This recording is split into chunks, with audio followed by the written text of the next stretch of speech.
to Lady Arcader's Attract Mode! Super excited to have you here with us today. For those of you who are maybe joining us for the first time or the first time in a while, Lady Arcaders is an all-women's gaming collective that runs weekly showcases and the occasional charity event.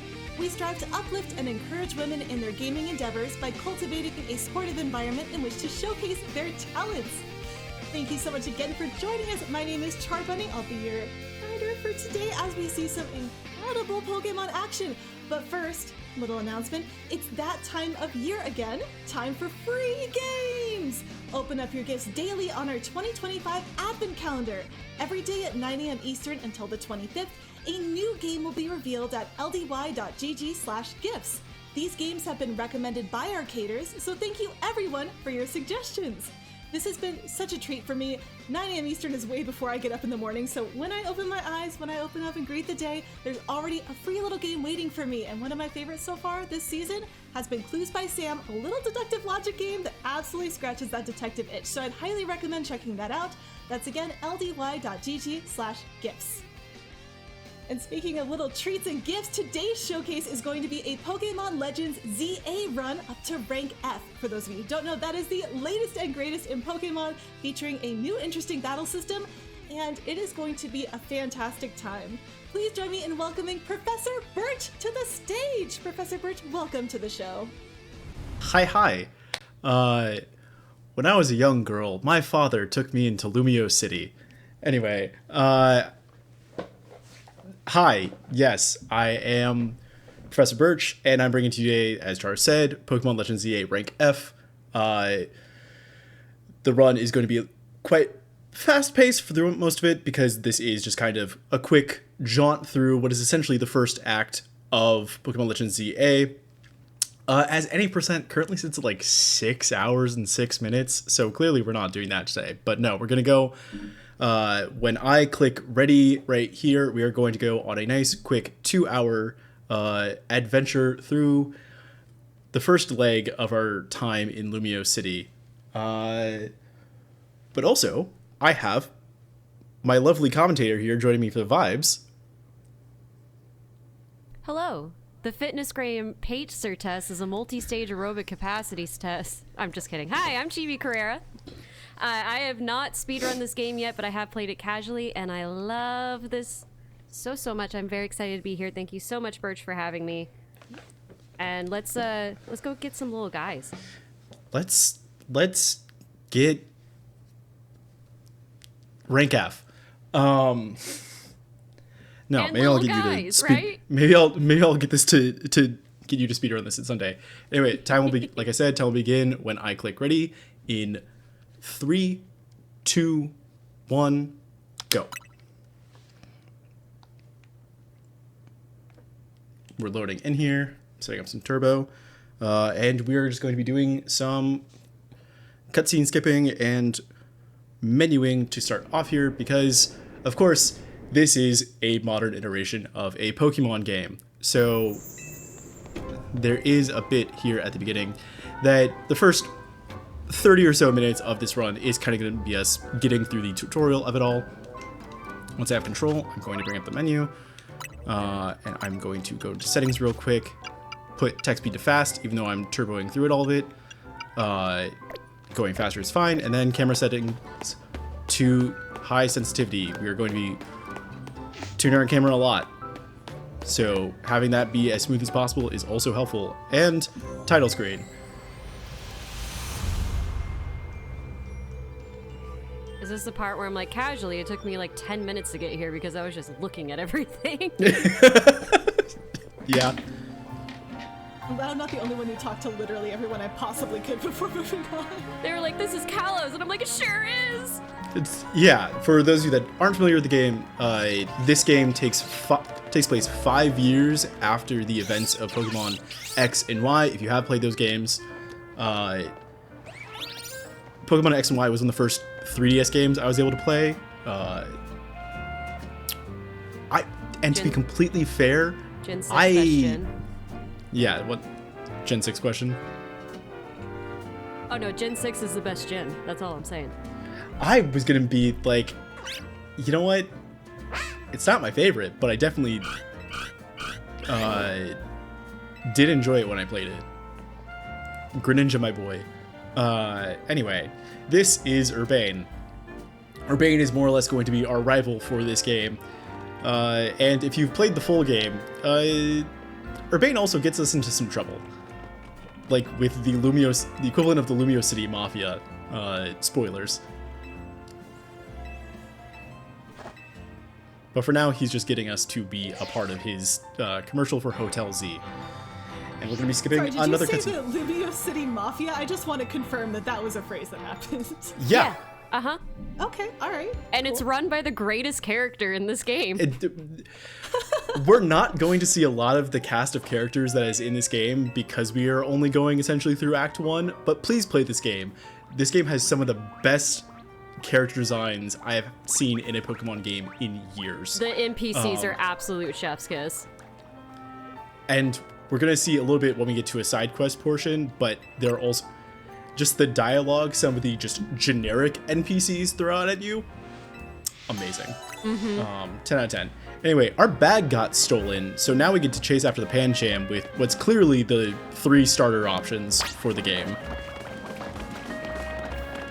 And for anyone that is unfamiliar with the way that like the Legends games work, and you're looking at these 3 starters and you go, I thought this was a Gen 6 game. Where is Froakie and Finnegan? Well, you would be correct to ask that, but because it's a Legends game, they switch up the starters a little bit, just like they did in Legends Arceus. So we have starters from Gen 3 and Gen 5. Or am I Gen 2? Gen 2. Totodile and Chikorita are from Johto, and then that's correct. Tepig is the outlier here, being the Gen 5 representative.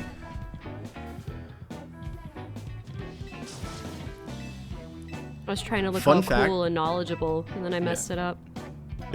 Fun fact, because this is clearly the we pick our starter portion of the game, there is a dialogue option that if you walk around and talk and like hit the prompt on Pancham, you open a scene where you can essentially pick Pancham as your 4th starter. I'm gonna pick Totodile because that's what I know, and make sure I know how to do that.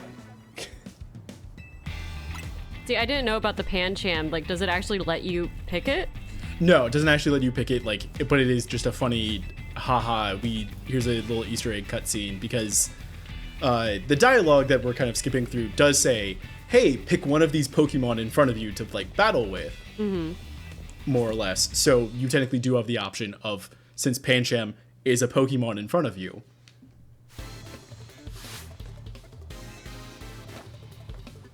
Anyway, do you pick Totodile because it's adorable, or is there a different reason that this is our starter for today?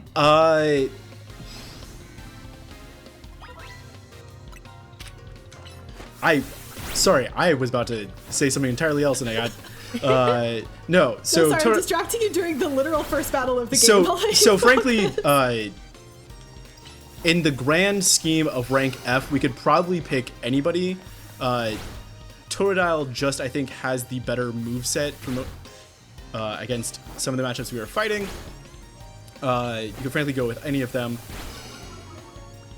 But in particular, so essentially what rank F, most of the writing that we've done with rank F so far is just essentially the first 2 hours of any percent, but with a little less resource gathering, because we'll see later on there are mega shards all around Lumio City on the walls and such that we need to break to get that become essentially a resource that we can trade in for Mega Stones with Quasar Tico, the company doing the urban redevelopment program in Lumio City. We don't need to get those because we don't need to actually get to buy a Mega Stone for who our actual main is, because this is the point I was trying to get at. We can technically pick any of the 3 starters because that starter is not going to be our main for the rest of the game. There's a side mission that happens around the 50-minute mark in the run, where we will be getting our actual main by completing a mission where we trade with one of the NPCs. And for those that have not seen the run, I'm going to let you take some guesses right now as to what Pokemon you think that main is going to be. Can it be one of the bunnies? In your heart of hearts, it can be. Frankly, Thank you. I'll take that. Frankly, for rank F, there probably is a world where you can just rock it by over-leveling your starter the same way we do with our actual main, and just letting them kind of wreck shop through the battle royales. But I think our main in particular has some nice tight matchups, as well as some high-powered moves for being a relatively low level, which is why that main is the MVP of not only this run, but of any percent. Char, I do have some unfortunate news about the last person we fight to get to rank F. No, that is right, and I will let Char Why also are you teasing me for bad news that happens 2 hours from now, bro? Let me be happy, but no. Okay, water gun, leer, tackle, water gun, tackle. It's time for baby fights. It's baby fights. What you'll also have noticed, as I was, I think, going to explain in the first fight, is that this Legends game, much like the previous Legends games, Arceus, has done some changes to the battle system, but instead of just kind of messing with the turn-based formula that Pokemon is known for, we're doing real-time battles, baby. The system is so good. They made it work really well. I'm very happy with it.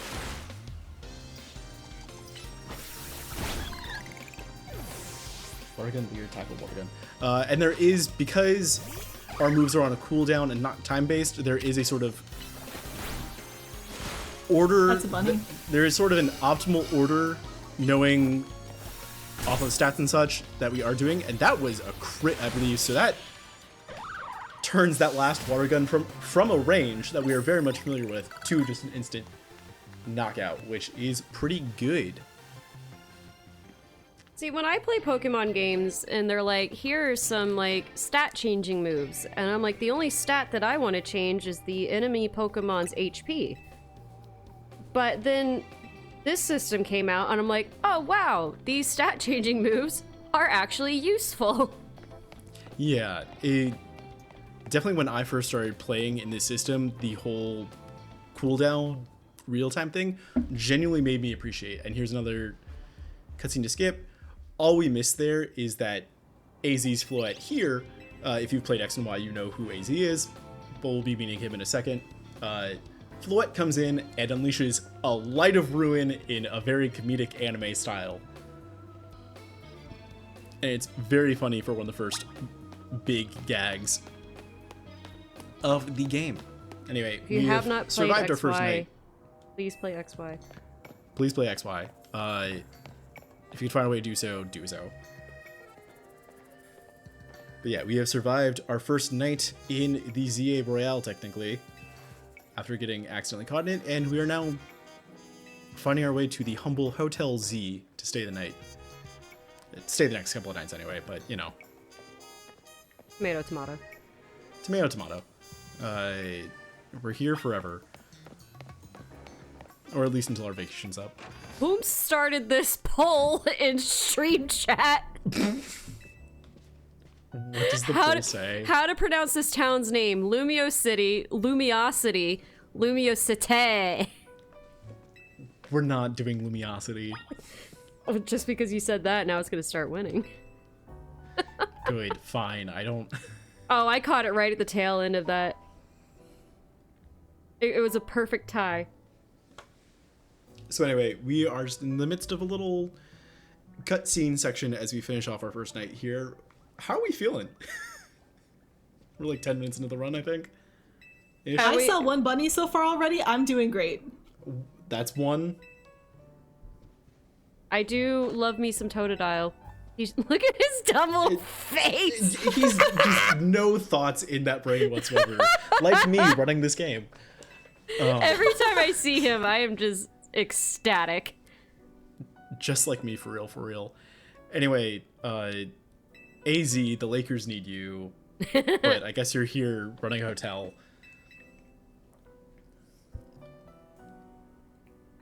If you are confused as to why this man is so tall, would you like to also find out he is 3,000 years old?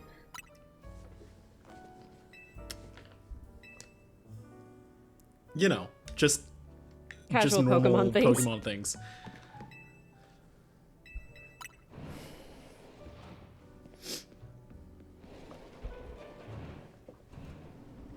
So yeah, he has just invited us to stay in his hotel for as long as we need, for free, which is really nice of him. Because Look at who this needs to run a lovely business in room. this economy anyway? Also, so I know in all the other games, the characters are like canonically 10, I believe. We were like canonically 15 in this. I'm gonna be so real. I think the age has been creeping up over the years. I don't think we're consistently 10. You know, because I think finally the developers were like, it's kind of weird to be sending a 10-year-old off alone to defeat the Mafia.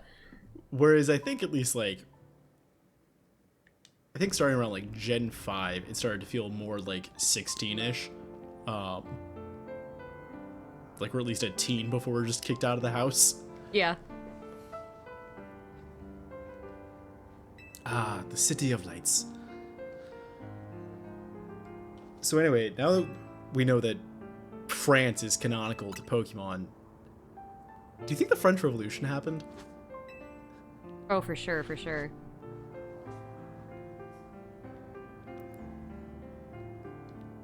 I'm trying to think about what Pokemon would symbolize that. Like, which Pokemon do you think were involved?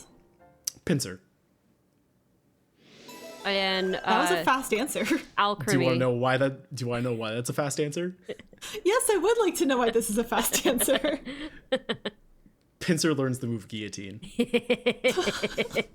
I see where you're going. And I'm over here like Alchemy because she looks like a cake. Alchemy is very adorable. The dichotomy of Pokemon fans. That's the dichotomy of Pokemon. I was watching some of the professional, or not professional, but the official tournaments, and they were doing a segment reading out the Pokedex entries for Ghost-type Pokemon, and it's like, are you sure you want this? Like, Oh, those are these wild. things are kind of messed up sometimes. Yeah. Like, oh, Drifloon just grabs children and just carries them away. Yep, that And is. then they're gone. That is. I think it's also like Phanthump is the ghost of children who die in forests. Yep. Pokemon is. That's it. There's also just fun ones where it's like, this Pokemon just likes to do fun things, and you're like, oh, so cute. I'm so happy for you. Like, all the Pikachu clones just all seem so happy about their electricity. It's just like, it stores electricity in its cheek pouches, and that just always sounds so cute. Mm-hmm.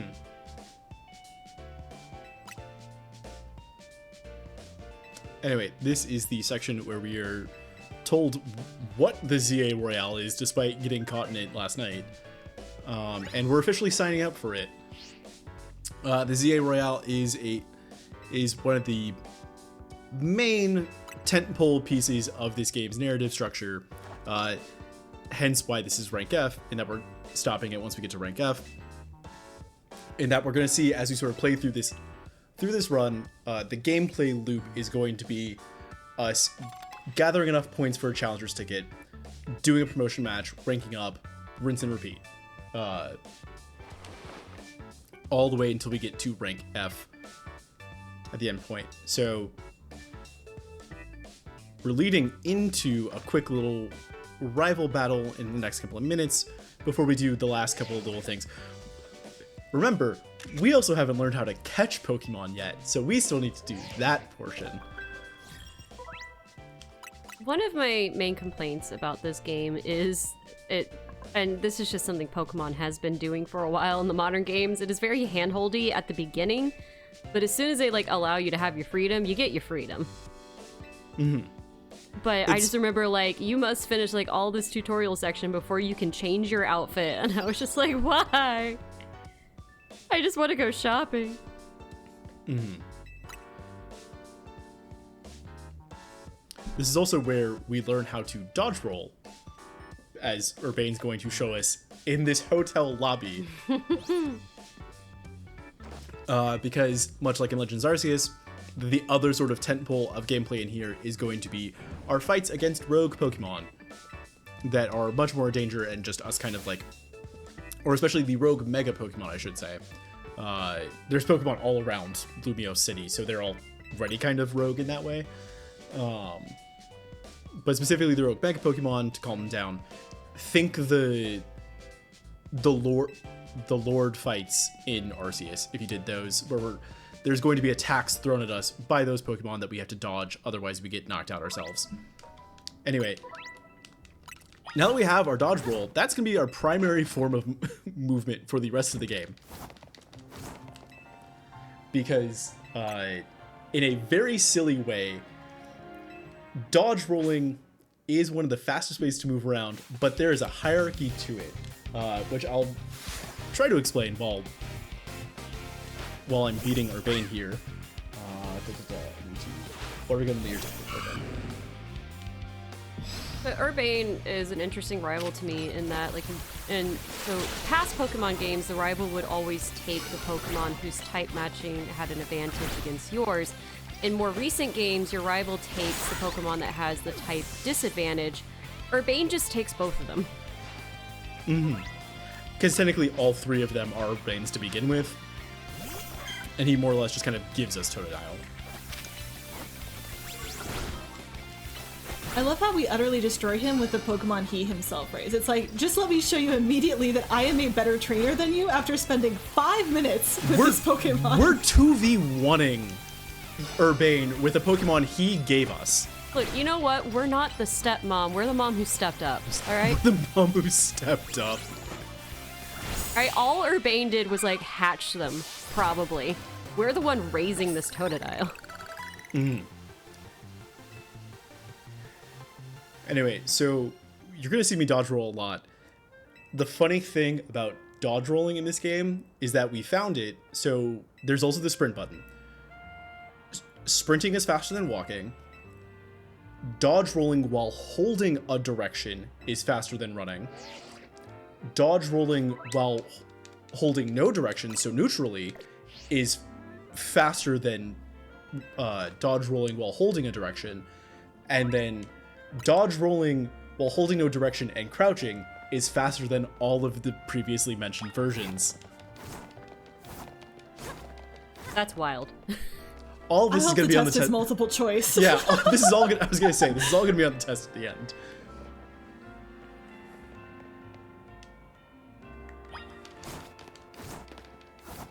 I was about to call you professor as a joke, and then I was like, wait a second. Actually works, right? No, this is helpful because I'm still playing the DLC for this game, and I definitely get frustrated sometimes. Like, I know where I'm going, game. Why do I have to walk? So now I'm learning the speed tech. I'll be able to move way faster. Yeah, there are some sections, especially in this run, where it does like force you to sort of casually jaunt behind things. Like in the as we're chasing our bag back, is one of the key ones. We'll see that a couple times later.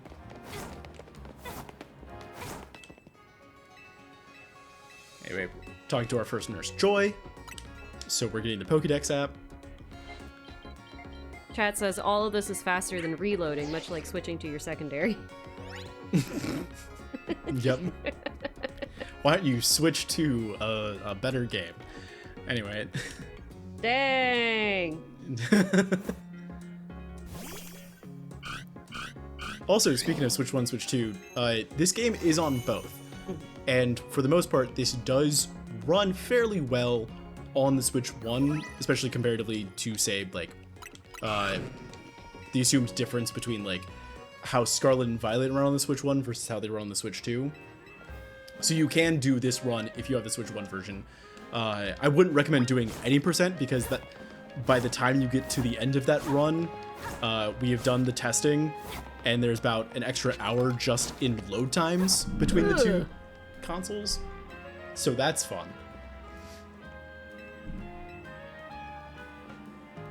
So yeah, I play this on the Switch 1, and I was actually very surprised by how well it ran. Also, this is one of the best wild zones in the game for reasons. For bunny reasons? What reasons are yes. those, Char? There's bunnies! bunnies! You get a bunny like right at the start of this game, and that was very exciting.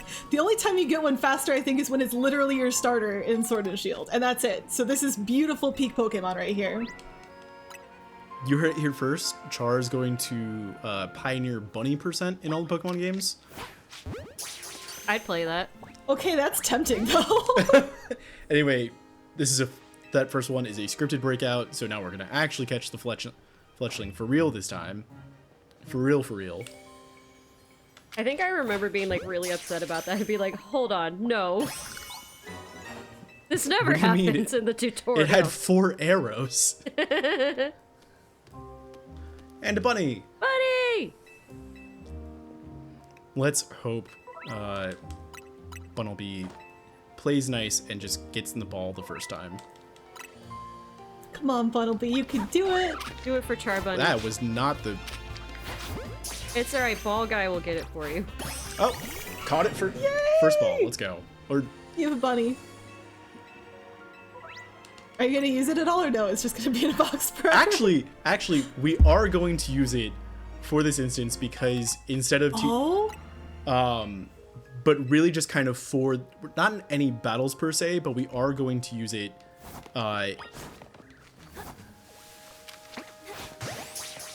Is it for the field move Rock Smash? Yeah, it's for the Rock Smash because we're going to... Okay, do not need to catch both those because I managed to get the first one perfectly. That Shouts Wild to Back- Zone is... I was about to be like, wow, that Wild Zone's where I got my first shiny in this game. And then I remember it's a scripted shiny, so... Yeah.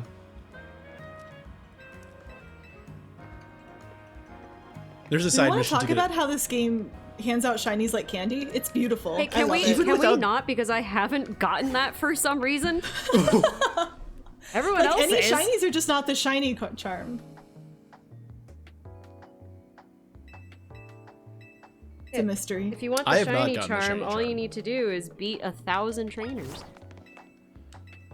I mean, I got shinies before I got my shiny charm. And I Yeah. was like, wow, did I get super lucky? And then very clearly it was like, no, but I can still feel lucky, you know? I can celebrate this however I would choose to. Yeah, the odds have definitely gotten better with each iteration of Pokemon. This game included.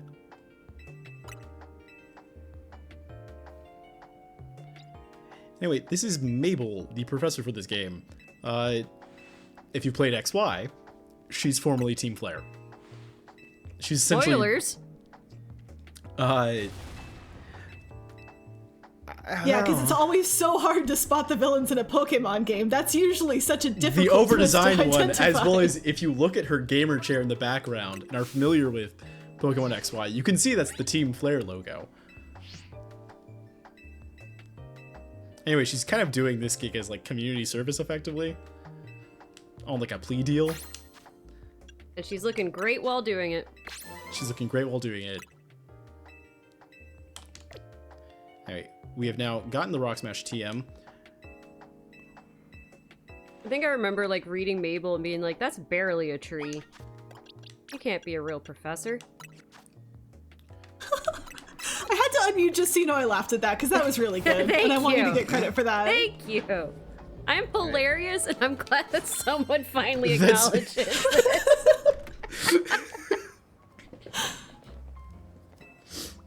I always think you're hilarious. Aw, shucks. Would you happen to be Bergie? If you didn't catch the name I gave this character at the beginning, it's Bergie. Dr. Bergie's in chat, please. Also, can someone get Scrafty a belt, please? Why is it... This is twice now that I ran this game for a showcase, and someone commentating with me was like, why his pants too big? He needs a belt. Look at him. He's fine. He's doing fine. Also, shout out to Naveen, who's like, I'm a fashion designer, and let me give you this really ugly hat. Yeah, my main incentive to figure out how to change my wardrobe was to get rid of the hat, very specifically. I think that was a lot of people's incentive to do so.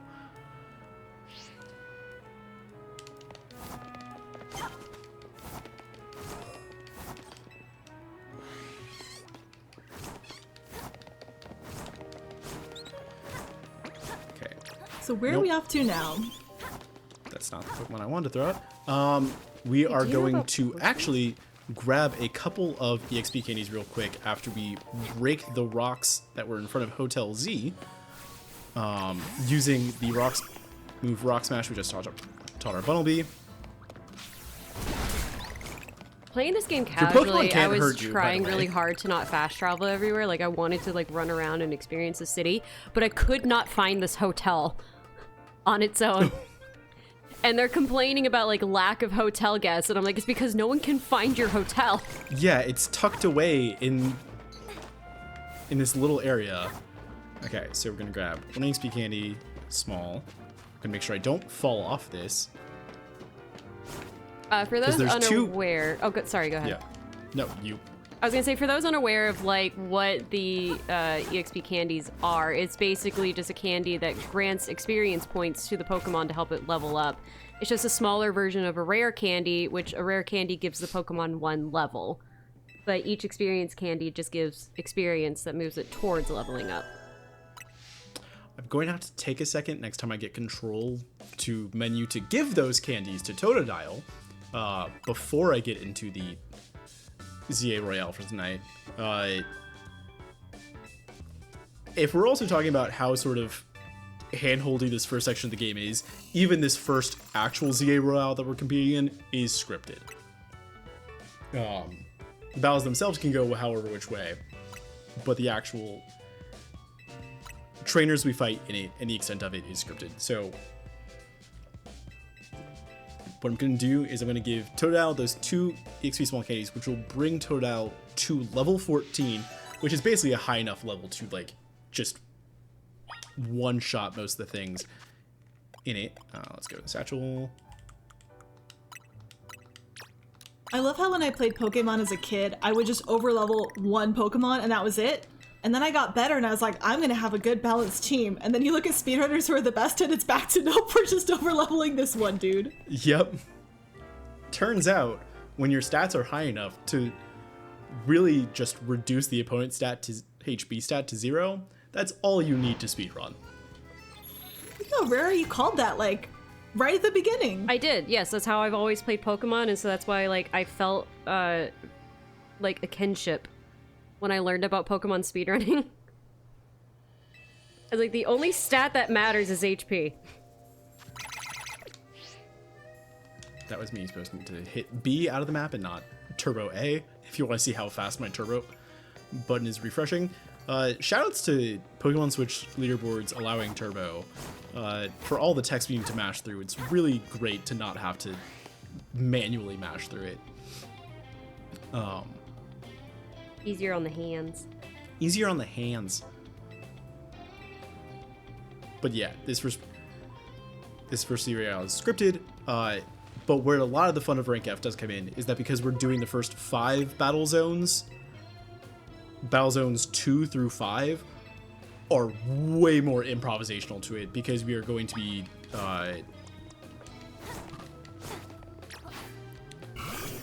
okay, so I want to make sure I do sneak up, because with the advantage I typically should one-shot that Bellsprout. That's funny. Turns out that was in fact a range. We're learning. We're learning. Anyway, I do need to talk with my other Team MZ team members before moving on to the next couple of battles. First up is Lita, who she's gonna teach me how to sneak up on people. Lita's best girl. Mm-hmm. And here's Bunny number 2. Yes! Bunny number 2 that we're about to gank. Look away. Look away. The bunnies existing in this story is still a treat for me, even if it's a brief, fleeting moment. And we have a bunny still, so this is the second opponent bunny, but the third bunny overall, which is still an incredibly high bunny to other Pokemon ratio for a speedrun. Mm-hmm.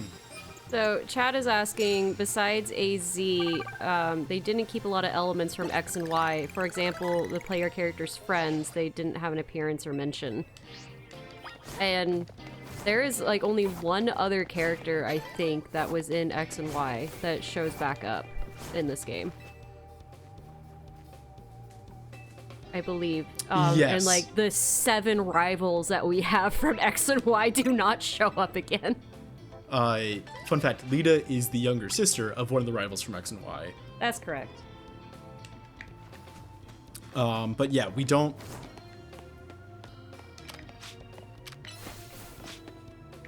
Don't get Yeah, they saved the city, did a whole bunch of cool stuff, and then just did not exist again. They all went on a vacation, probably a very well-deserved one, and they do not show up in this city. But to be fair, I would want to go on a vacation after literally saving the world, too. Also, who wants to actually I want to live go on in vacations Paris? when I don't literally save the world. It's just kind of fun. No one wants to actually live in Paris. Exactly. Okay. I was supposed to manage to sneak up on that Weedle just in the off chance it poisons me. Don't. Do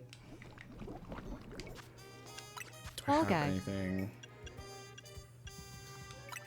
I do have Peach Berry. Hell yeah. Yay. Touch of Rebane, and then we're gonna roll on over to our first promotion match against Zach. Imagine One of being my- French. Imagine being French. Imagine a French person. One of my favorite things in this game is there's ways to refight certain trainers later on, and they never let Zach's Pokemon get any stronger than they are now. Like, everyone else, when the refights happen, like, you get much higher level Pokemon, they're all the way up to where you're supposed to be in the game, and his is just, like, so sad. Zach's just too busy being a taxi driver to actually train his Pokemon. That's why he's the Eternal Z, or Les Z Eternal. That's true. Some of us have to work jobs. I should recognize that. Yeah. Not all of us can have our careers being working up the ranks of the ZA Royale. This poor man is just trying to feed his Pokemon, right? Keep a roof over their see, head. what he's trying to do is we're going to skip past the funniest bit of dialogue that actually makes Zach kind of a prick. So the whole goal of getting to rank A in the ZA Royale is that you'll be given a wish as long as it's feasible that, like, the company holding the Battle Royale can do. Zach says he wants to abolish all forms of public transit except for taxis.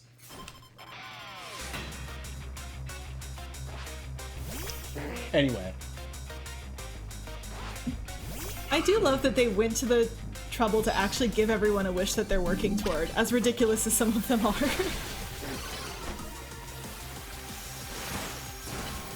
Vera, if you were winning the ZA Royale, you became the top ranked trainer, what would your wish be? Not the wish that we make in this game canonically, that's for sure. I'm so mad. I don't know. I would probably, like, if I'm trying to be like a good person, I would be like, man, I would sure love for this hotel to be successful. That's been like helping me out and stuff. IRL, I don't know, pay off my mortgage maybe? But no, the little like nonsense bull that we do at the end of this game, I was like, are you serious? I went through all of that. I didn't teach Bubble Beam. That's why that wasn't working as well as it did. I just realized that. Yes, one of the other fun things about the Legends game, they don't automatically learn moves. Anyway, that's the extent of us using Totodile anyway, so... Or I guess... I love you, there's Totodile. a little bit still. There's like one more fight we use Totodile for. Which I guess is still worth teaching Bubble Beam. Anyway, this is Emma.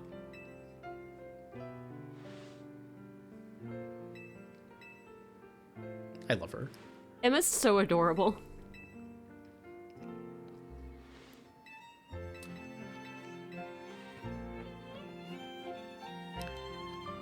There are so many characters that are like from previous, and there she goes, Naruto running.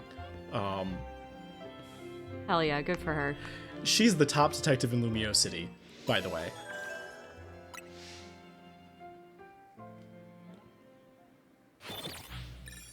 Now I want a crossover with her and Professor Layton. True. That would just make me so happy. A Professor Layton X Pokemon game would go hard. He's so fun. Maybe that's what I'd use my wish on. That would be a very, like, selfless one, but you know, it's my wish. I earned this thing. Bring the developers of this game to Lumio City so they're technically under the jurisdiction of this rule and fund them until they finish making this game. So Rio, It's okay to put yourself first sometimes. the game will make you think that every character will have a name related to their rank, like Z for Zach, and then they're just going to completely break that. They're just going to destroy that pattern. Largely because the jump to rank F. No jump, no jump, no jump. We're going there one trainer at a time. Yeah, totally. Anyway, as we work up to rank F, there's a certain point where, or past rank F, that's where all the NPCs that are named and special come in. And the gameplay loop at that point is all we kind of do some side questy things in relation to the person that we're going to fight in the promotion match, and then we fight it. Anyway, I'm trying to talk about this right now to not address the fact that Croissant Curry is on stream. Croissant Curry! I want to make it. It looks so good. This looks like right up my alley because, like, I love carbs, I love sauce, I love carbs in sauce.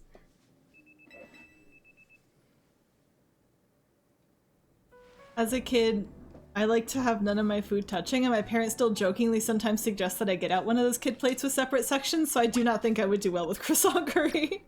Yep. But I would try it for Team MZ. OMG, Okay, now I have Gabby, Bumblebee. the maker of croissant curry, is in the chat.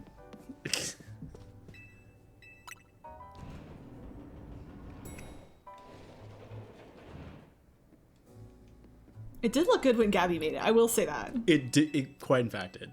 Please do give me the recipe, but here's the thing is that I am going to, if I make it, I'm gonna hand make croissants. I'm not getting them from the can. Not that there's anything wrong with canned croissants, but I feel like I want to do this right.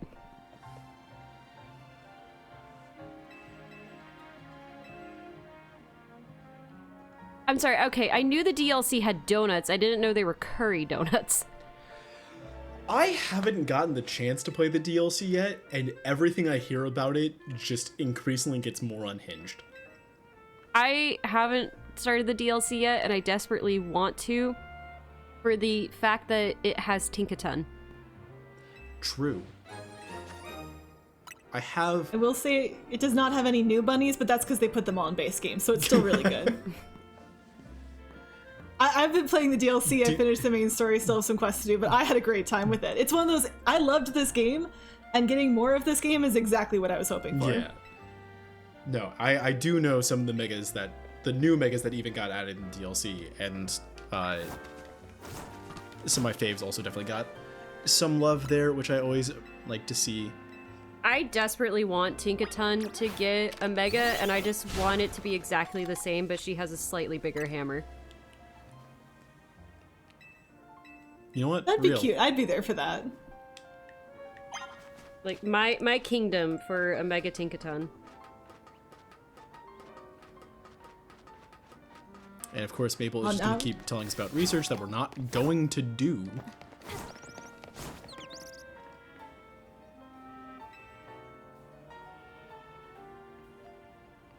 Now I'm thinking of some of the Rogue Mega Evolution fights, and I can't remember which ones are before or after rank F, if we even do any, but man, there were some great reveals. There's only one Rogue Mega battle that we do in this run.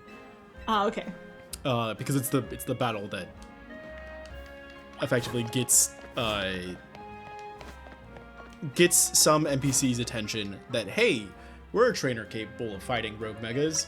Why don't we get Team MZ to help us fight the Rogue Megas? I love when corporations recruit children for fighting-based tasks. You know, it's just the state of the economy at the moment. Let's go child labor. Only in Pokemon games. This is not a statement that I support in general society. Only in the world of Pokemon. Teens, just want to put the disclaimer out there. Teens, you gotta get into the gig economy right now. Out of context.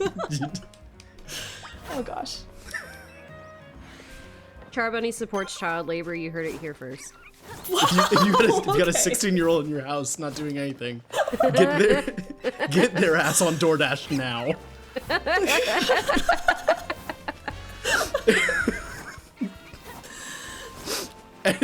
Anyway, yeah, this is exactly how the run was going to go after a certain point, because now that we're finally breaking out of the tutorialized section, all commentary goes out the window because I'm just gonna be one-shotting things with the main after we get it. So, you know,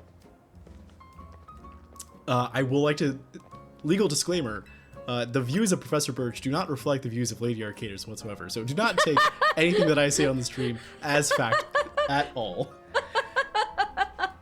Sorry, crime.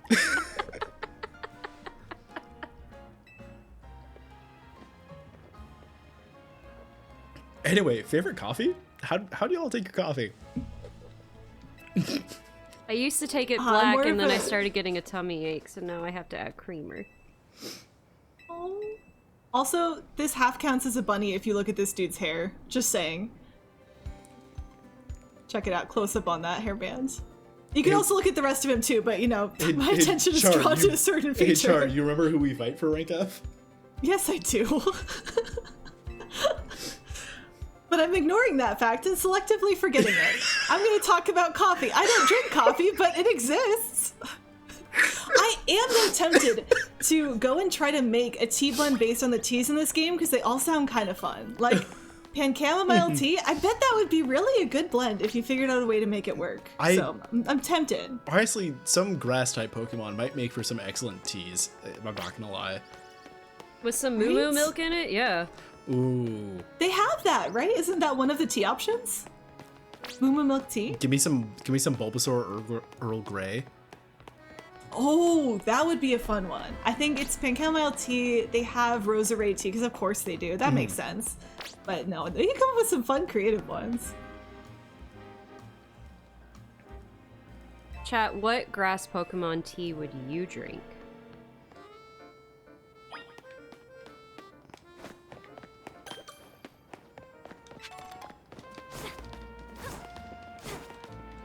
A different kind of tea. I bet you the Nurse Joys have a lot of tea. Ooh. You know they hear stuff. They're healing everyone's Pokemon. They Oh, do. that kind of tea. Yeah, and nurses are known to gossip. Now I'm imagining a secret spy gossip network of Nurse Joys, and that would be such a fun world to live in. See, like, I like that you went there because I only just went to, like, a Nurse Joy group chat. But yours is much better. It sounds much more fun. Bulbeam, Tackle Bite, Bulbeam Bite. Now that I have Bulbeam, and my damage is actually what I expect, I sent out Fletchling first. God bless America.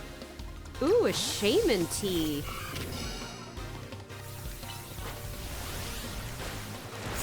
Shaman would be... That's a crit. That saves. That didn't kill.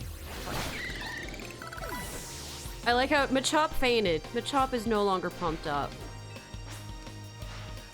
Same, buddy. Like, yeah, I am no longer pumped up after I faint. As it goes, you know.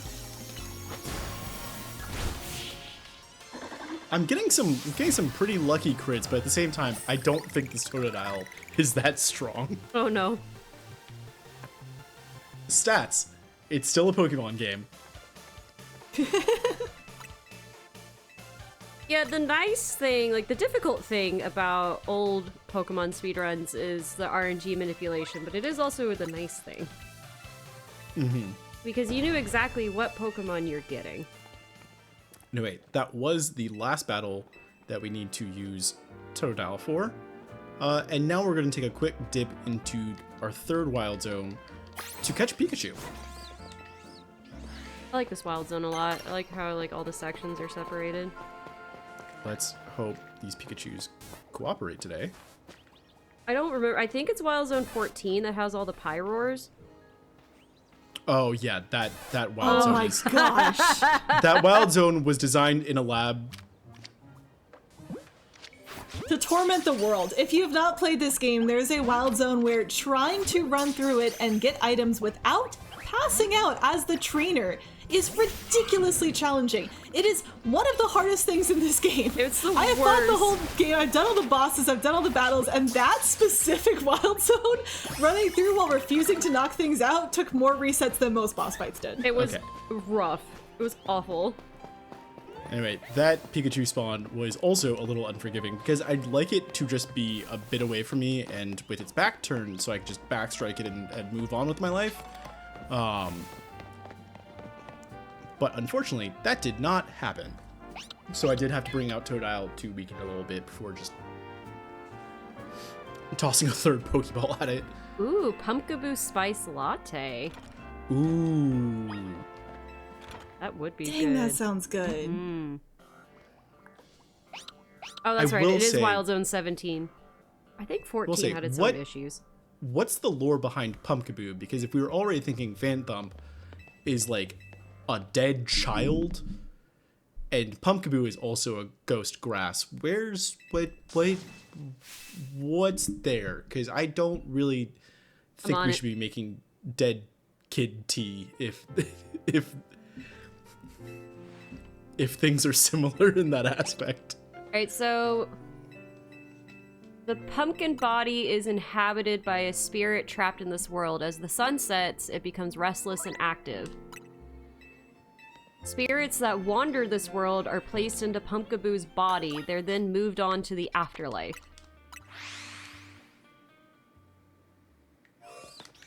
Yeah, I don't know how I still feel about the ethics of that tea then. So yeah, the Pumpkaboo they're just, they guide spirits to the afterlife. So large Pumpkaboo prefer the spirits of adults, and small Pumpkaboo prefer the spirits of children. Super-sized Pumpkaboo are very partial to the spirits of people who were of similarly superior proportions. Do you think an alpha Pumpkaboo escorted, like, oh wait, that's spoilers, a specific character in this game? Oh, absolutely. Absolutely. So I realized halfway through, it's like, wait a second, shouldn't spoil the entire game, gotta be careful. Alpha Pumpkaboo, we need you for the Lakers.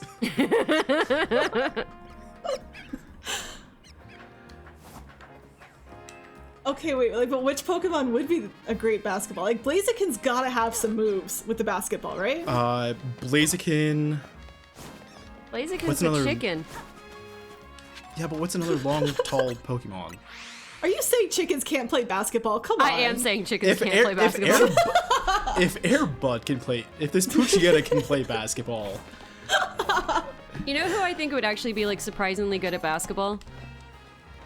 Who? Tangrowth. Oh, Yeah? I could see that. Big I would long not arms. have thought of it, but I could see it. That's like in Space Jam at the end. I guess I'm spoiling that movie too. I guess we're like making a Pokemon basketball team in the moment. I saw a reel the other day that was someone making a football team out of Pokemon. So why not basketball roster at the moment? So we got, I think Blaziken would be. Cinderace plays soccer. Oh, was someone suggesting Cinderace? Gabby We've suggesting got Cinderace. Lucario, Cinderace, Hawlucha. There's some great Hawlucha ideas. does wrestling. But Hawlucha's got hops. Lucario would be a great point guard, I think. Like, Lucario's point guard vibes to me. Yeah, Lucario would play point. Let me. Do you think there's a rule where they can only Mega Evolve once per quarter? All right. I love where this conversation is going. I want to keep this going. Yeah, I think. Yeah, I think if either that or you can only have one Pokemon Mega Evolve per game. Oh, okay. Anyway, they turned a cemetery into a wild zone. Oh, that seems important. Not on purpose. I think it was on purpose. Well, it's No, it's because it was already being overrun by Pokemon. Yes, but they could also just, I don't know, ghost bust the ghost types out of there, I guess. Yeah, do you want that job? I'm, out of all the jobs I could have in the Pokemon world, it's not the worst. Okay, I'm gonna make sure I actually go to the right restaurant. Yeah, you could be a taxi driver. You could be a taxi driver in a city where they're literally putting up hard hologram like barriers, and wild Pokemon are just everywhere now. So, you know. But you could have also been a taxi driver like back when you were riding Go-Goats. No, Gab, you cannot learn how to play more than one sport. You learn one and that's it. No more sports. the specialization of labor under capitalism. You can only learn one sport. Exactly. That's a whole nother like... rant for another time. Generally, whatever you choose to play a sport as a kid, but that's starting to get extremely off the rails of this conversation. Anyway, we're about to get our main. This is great because the next time someone asks me to play a sport I don't want to play, I can just be like, I'm sorry, I chose my singular sport and Rara says I can't do any more of them. You're so welcome. It's a perfect excuse. Yeah, thank you. Anyway, we are finally getting our main because this is the quest line to trade it. This also has one of my favorite punchlines that we are, of course, going to just mash through. But this is why we caught that Pikachu. Because this fine trainer right here is looking for a Pokemon that evolves with a Thunderstone. And of course, Pikachu. The whole flow of these first couple of side missions are designed kind of in that way to like, hey, we want you to catch a Pikachu. Why don't we start you right at the wild zone where you catch a Pikachu? Anyway, here's boys. Boys! Technically pronounced bois. But the community refers to it as boys. Because who speaks French? Imagine a French person. Imagine a French person. Imagine Pokemon playing basketball. Which I want to return to this conversation throughout the rest of the I did get an outside suggestion that Voltorb would be the ball, which is definitely the way to spice up the game. As long as it doesn't know, like, explosion. What if the shot clock is Voltorb going to explode? Yeah. Anyway, I'm gonna try not to mess up this menuing real quick. Okay.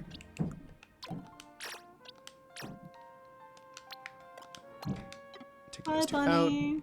out. Satchel. I should have 5 medium candies. That was not all 5 of them. That is... Okay, let me not turbo my through. I'm just doing this the slow way, I guess. Anyway, how are we doing? I'm great now still that getting Boys is used here. to turbo. Anyway, I'm just gonna do just move him to the front. Yeah, I don't have Brick Break anyway. I should actually still change moves. That is very exciting for boys. Boys. No. My menuing is not the sharpest while I'm doing commentary. Menuing is hard. Menuing is hard. This is still very much a menus game, despite there being a lot of poor core in this Pokemon in particular. We're gonna catch that Spinarak just for coverage. And then we're gonna fight Sableye real quick. To get the ring back.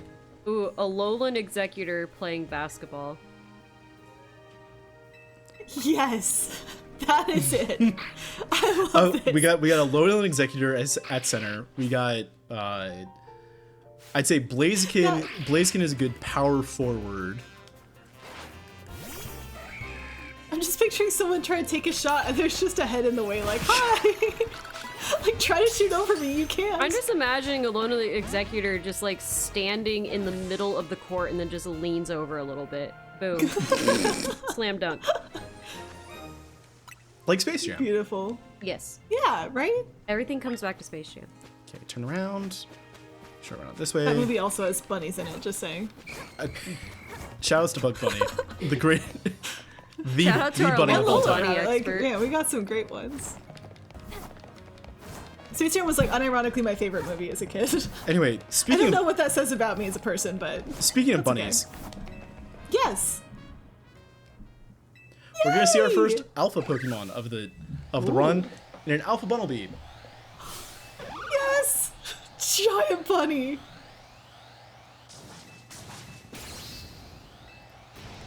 Live. He gets it's it, you- and awesome. Yeah, live. I was about to say live char reaction to to alpha Bunnelby.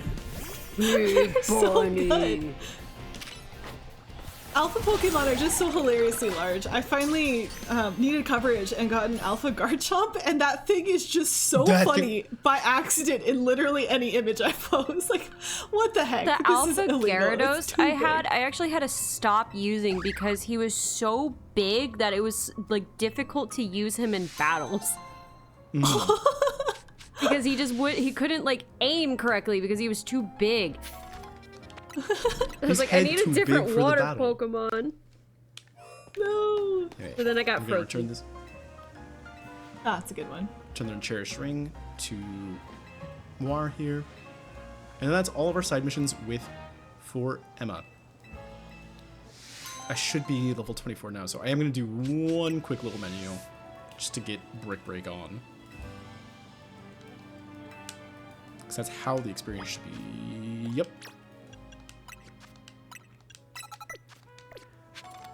Technically, part of some of this early routing is that hopefully you try to pick up shiny objects as you go if they're like easily enough on the route, just in case you pick up some EXP smalls here and there. Because ideally, instead of feeding boys 5 medium candies, one at a time basically, you feed all of them once, which gets you to level 23, but just under 24. So if you pick up a couple extra candies here and there, pop them to 24, you get Brick Break immediately, so you don't even have to teach Rock Smash initially. And now we're gonna fight Emma real quick before she teaches us about Mega Evolution.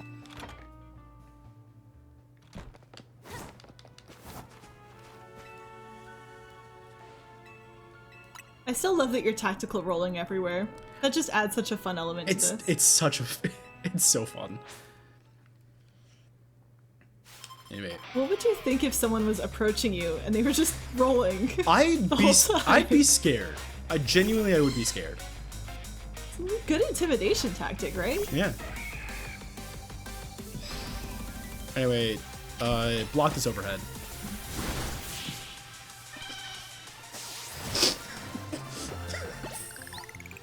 It's my favorite part about the Brick Break animation because it is just a chop.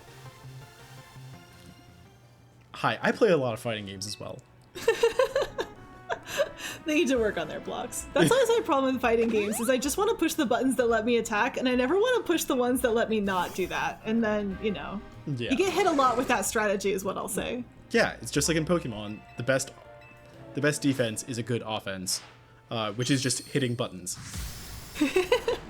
It's worked out a lot better for me in Pokemon than in fighting games, I'll tell you that. Imagine blocking.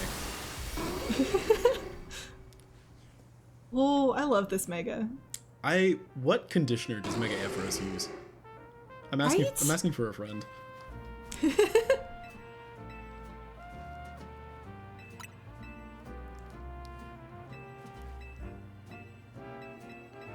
Do we end up using any Mega Evolutions in this run, or is that something that we would end up doing later, I would think? Later, largely because with any percent, of course we use boys as our main for the any percent route as well.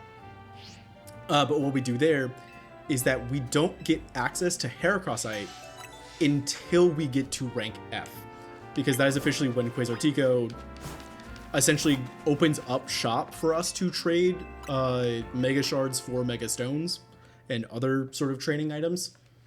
But because we're only going to rank F, we don't get Heracrossite, so we don't have to grind out those Mega Shards, but we do technically Mega Evolve a Pokemon as we get to... Anyway, so we're now getting into the first actual battle zone in the run. I say actual because this is the first time we're actually going to be seeing bonus cards and are going to be... God damn it. Block this overhead. I was just like, all right, get dunked on. You're not going anywhere. You're approaching me. Not Yeah, poison you again. told us ahead of time that this was where we started to see more random zones. So before they were all scripted, now we actually have to deal with what gets thrown at us and improvise, it seems like, in order to try to get through the section quickly. Yeah, because ideally we're working with whatever cards we get. I do... You got a full restore. Yeah, I don't really want to use... yeah.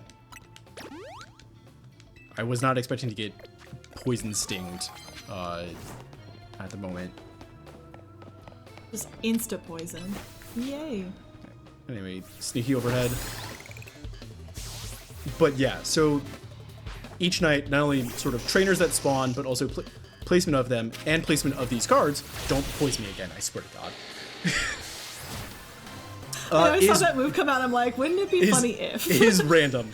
I think I would legitimately, this early in the night, leave to go to some kind of Pokemon Center before doing anything else, which is a little annoying to deal with. But now I'm picturing the gossip, like, Nurse Joy, you are not going to believe what happened to me in this zone today. Nurse Joy, I'm losing my mind.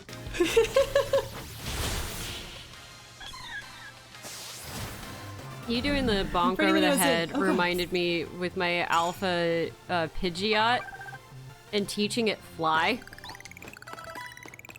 And it's just like this massive bird just comes down from the sky, like when I sneak up on other trainers. Oh my god. My Salamence using like bounce or fly as well does the same thing and is also very funny. Anyway, I swapped to Totodile there. Like I said, oh yeah, that was the last time we were using Totodile. No, because the cards also give us offerings of like, hey, use That's funny, X by the type way. of. Just want everyone to know that. Sorry, go ahead.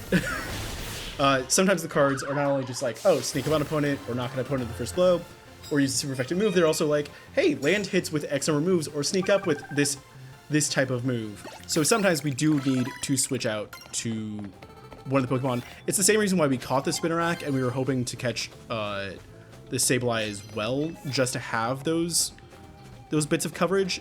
I only need to win the one more fight, so I'm just gonna. Hey Tech, can we add a bunny count to the stream at all? Yeah, or- can we add a bunny count? There have been so many, and it's amazing. I love this. If this guy only gives me 350 points, I'm going to scream. 400, perfect. Let's go! Yay! If he was rank Z, he would only give me 350.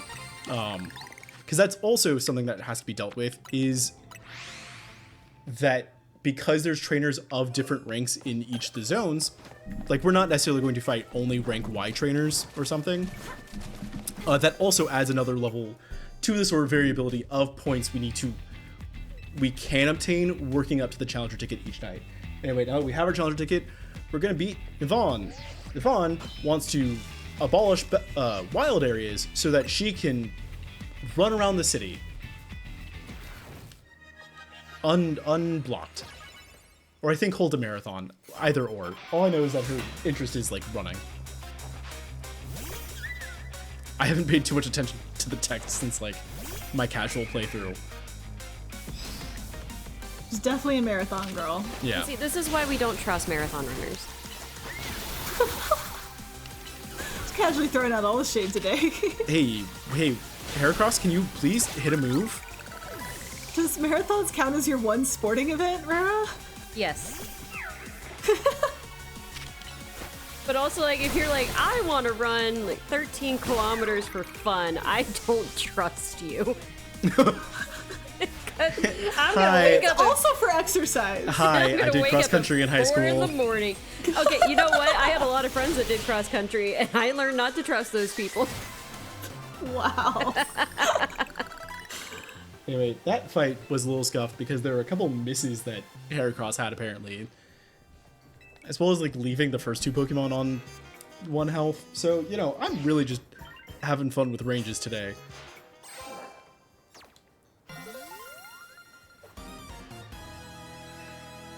And now we begin the fun part of the run where we just essentially sit on benches all day until it's time for the Royale at night. And then we do the same thing we just did, like 3 more times. For those unaware, sitting on benches passes the day-night cycle in an instant, instead of having to wait around for time to pass on its own. Rare, we don't learn that for like another 2 days. Well, I'm teaching it now. We're told by Lita after her rival battle that that's a thing we can do. Generally because I think for this reason they want us to like spend these first couple of days actually exploring and burning the time off naturally, as opposed to like just skipping to the fights. This game does suffer from a lot of like, the tutorial is super long, but it doesn't tell you a lot. It tells you how to catch Pokemon, how to use field moves, and then what a side mission is. That's about it. Yeah, there are a lot of moments where I was like, I can do that? Why didn't they tell me this? Like, pressing the plus button to like power up a normal move before Mega Evolving it. I didn't know that until I had like one moment where the load screen took longer than usual, and that was like a tooltip. Don't roll past Yeah, to be fair, Switch 2 is great, but you don't get to read the tooltips, which is a positive, Yep. but also a negative sometimes. Anyway, we're in our second rival battle against Naveen finally. As a team building exercise. You know, the famous fashion designer who made our beautiful hat. Who made our great hat. We're wearing the hat for the rest of the one, by the way. No. That's Pokemon how it was meant to be played. I mean, to be fair, I do like a lot of the other outfit accessories and designs. The hat is just the one thing that I get caught up on. Fun fact about Pin Missile and other multi-hit moves, where it was random how many times they hit in regular games, they are always guaranteed to fire off 5 times in ZA, which is a fun quality of life. But at the same time, those also have to hit as if they were projectiles. So, do with that what you will. The trade-offs. The trade-offs. Also, Vera Tech did add a bunny count to the stream. Let's go. Thank you so much. No, that's the other I love Switch this Pokemon community. Game. Thank you. We're not playing Let's Go, Rara. You know what? We are now. What? Did you know your commentator could make you change video games in the middle of your speedrun? God, I see a bunny count that's 6. an idea for a marathon. I'm so happy right now. Anyway, since this is the closest bench to us is the Pokemon Center right here, we're gonna fly to that real quick. Take this bench. This is a nice bench. We're gonna chill Nightfall.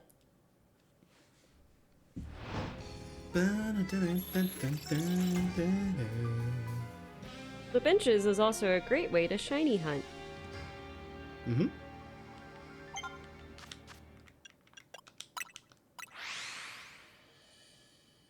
For the record, there is one trainer in particular starting in the battle zones here onwards that is annoying, that has a hone edge. I would like to not see that because, of course, Heracross being a fighting type, a ghost type, is not something I necessarily want to see. This is really annoying because I would like to just sneak up here, but she is not turning around. You know what? Good enough. Block this overhead. I wanted that sneak up, even though it was only like 100 points. Okay, but now I'm thinking about in Pokemon basketball, to bring it back to there, yes. would a ghost type have Char- an advantage? Because they could just kind of go through the defense, or does the ball still get stuck? Good question. I think ghost type should still be allowed, but I think it's one of those where just like Mega Evolution, you can't do more than like one on a team. Ah, okay. Okay, I can Oh, you don't get fire typing until... Okay. Hey, No, so it what doesn't. about playing Pokemon in Galar? Oh, that went through! Or playing Pokemon basketball in Galar? Are you allowed to In those just stadiums? Gigantamax your Pokemon for like a free throw? Why are you using that on a free throw? Like, of all the plays to use that on, all of the types of like moments in a basketball game. Like, I let's I ignore have the- beef with professional basketball players and free throws. That's real. Because what do you Get in- mean get in the you're comments and- professional and you can't make a free throw? Damn, that's a call-up post to Shaquille O'Neal and Shaquille O'Neal primarily. Okay, I just need to use super effective moves. Oh no, that is not the trainer I want to fight. I'm getting the heck out of there. Because typically at a certain point, that guy likes to lead Honedge, but at the same time, he also likes to lead Esper sometimes, which throws people off. And I really do not want to get caught in that fight right now.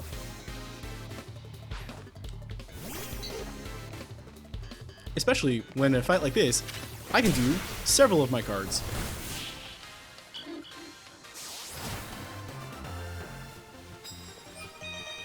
Or all of them, for that matter. Heck yeah. Okay, that means I need more cards though. Did knock we out- explain what the cards do and why they're important for us? So the cards, so like I was saying last time, each trainer has essentially X number of points associated with them based on rank. What the cards do is essentially give us side quests throughout the battle royale for that night. We can only hold 3 of them at a point, but they give additional points on top of what more or less is already given to us by winning the trainer fights. So if anything, we want to see as many battle cards as we can to increase the amount of points we can get. I.e., that fight should have only been 450 points without a card, but with the flying type card that I got there, it became 750 and a much bigger boost. Sometimes it goes from, like, it could be essentially points going from like 1/10 of what of my actual total I need for the night to like 1/4 of what I need for the night.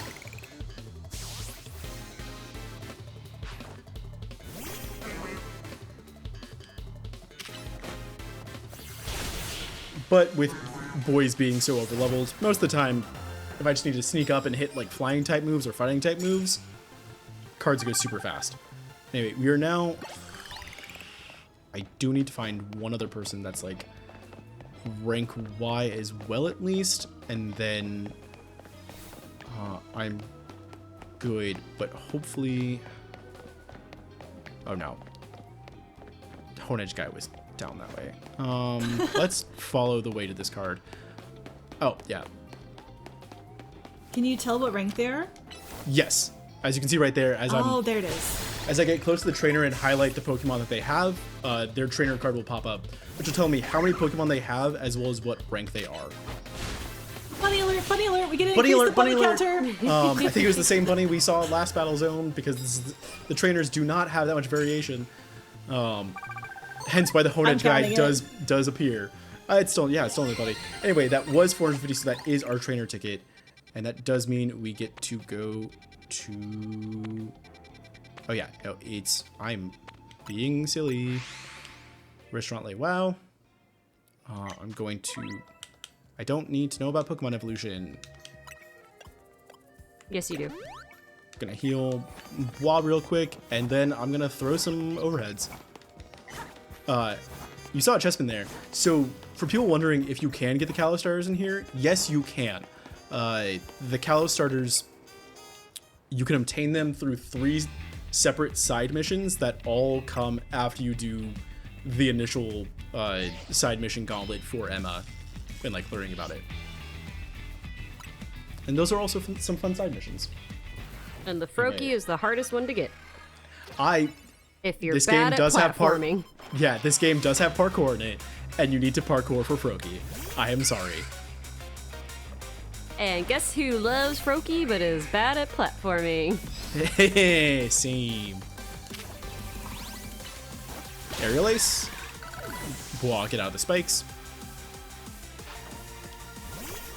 I'm trying to remember what this guy's wish was. Catch this overhead, Spoon Boy. You're just destroying this elementary school kid. Hey, he's kind of a little twat, so like, it's justified. He's like, oh, I'm such a, you just can't be ranked. You're too strong for rank X. Yeah. That's why I'm gonna win and get all the way up to rank F today. That's why I destroyed you. Skill issue. Just saying skill issue to 10-year-olds as he walks around the city. That's just playing Pokemon when you're above the age of 25. Really is. Is you just get. Look, if these kids didn't want to get beat up, they shouldn't have signed up for this.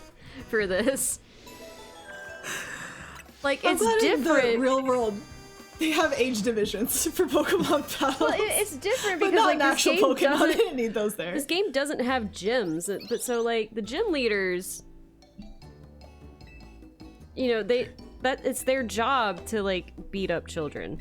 Speaking of gym leaders and XY characters that don't appear in this game, Clement, the gym leader of Lumio City, nowhere to be found. Yeah, it's fine. And which makes the tail end of the plot of this game even funnier. Yeah, play this game. They're just like, Picturing him not my coming home and business. being like, what the heck? Not my business. Not my circus. Comes back from his vacation, turns around, leaves again. Not my circus, not my APOM. That was good. That was good. I like that one a lot. That was good. I would get a sticker of that. I will be selling prints. You know what? I'll make it. Fuck it. I like how we never changed into pajamas, by the way. We just wake up fully dressed, ready to go. This continues. There is a scene in a different part of the game where you wake up in the middle of the night and just like, you're always in these clothes. There is no Yep. change.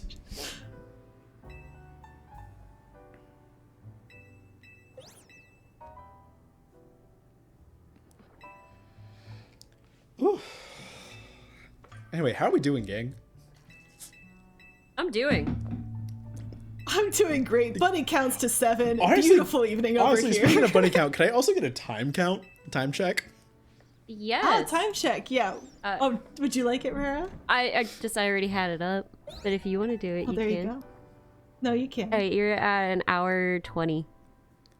Thereabouts. I got 2 more battle zones and a rogue wild fight. I might be pacing. Ooh, let's go. Love to hear it. Love when the pace is pacing. PB is 153 about 153.53. So, you know. Ooh, keep an eye out for that then. The actual record for this run is like a 140 something. Like a 141, I think.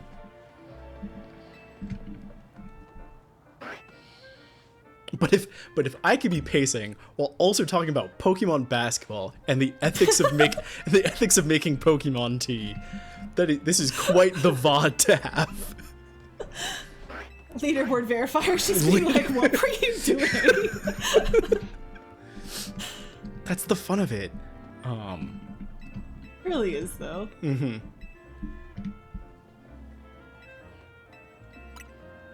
Anyway, this is going to be our last rival fight we actually fight in. And it's going to be our fight against Lita. Which, once again, is just going to be overhead, overhead, overhead. It's no longer brick break, it's overhead. We can call them whatever we'd like. Sometimes it's better to have a more descriptive name that really captures the essence of what's going on.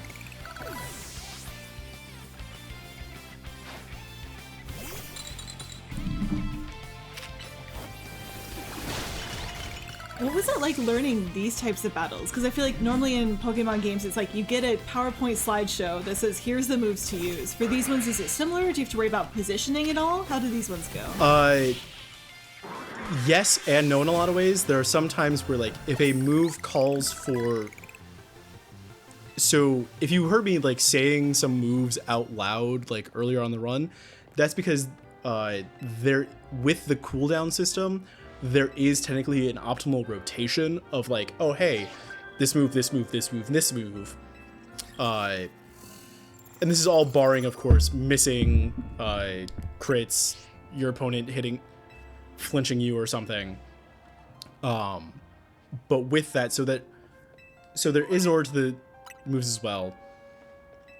And in some cases where, like, if I'm using Pin Missile or the move, or it calls for, like, using Pin Missile or other ranged moves like Bubble Beam, the ideal is that I stay with or as close to my Pokemon as possible, because for ranged moves, Pokemon do move to a specific position next to you before they use a ranged move. Okay. So ideally, it's cutting off that amount of time it would take for boys to come back and sort of group up with me before firing off a Pin Missile. Okay, flying type moves, that's a good first one. I want to get this card over here before I fight her. Sneak up and start.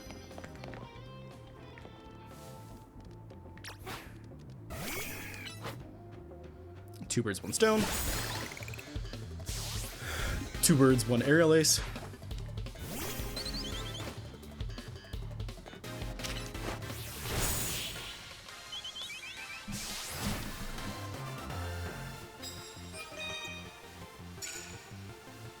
Because see, getting both those cards in one fight means one fight is 1,050 as opposed to like 400. That's awesome. And it feels so satisfying when the cards stack up like that. I always felt like a little bit of a chess game when it's like, oh, I can get all these and these overlap. And it's not that complicated, super to be very truthful. Fire type moves. Okay, that's... Oh. See, this is also what I mean by some of the cards can be a little unfair sometimes. Because the game does like to draw upon move types that you do have in your party and such. So as good as it is to have coverage of a lot of things, I believe my card was knockout with water types. So I'm just gonna wait for Bubble Beam to come back. At the same time, it does sort of add to your pool of what's possible. Yeah, it was knockout. There's only a 150, which is annoying. Luckily, the land super effective hits is just with it, so if there's a grass type Pokemon anywhere in here, I'm just gonna... Oh, and there's the Honedge dude again. That's great. Are super effective against that too? I don't want to do the fight though. No, that's fair. That's very fair. Because Heracross is almost completely voided in terms of like how much I could use him with in the fight. Oh, these are not. Sneak him and start with electric is fine because what I can do.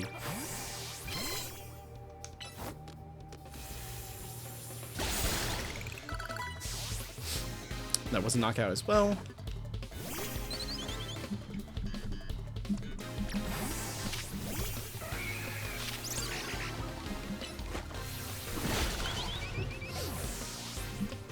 Have something that's weak to fire, please? No. Okay.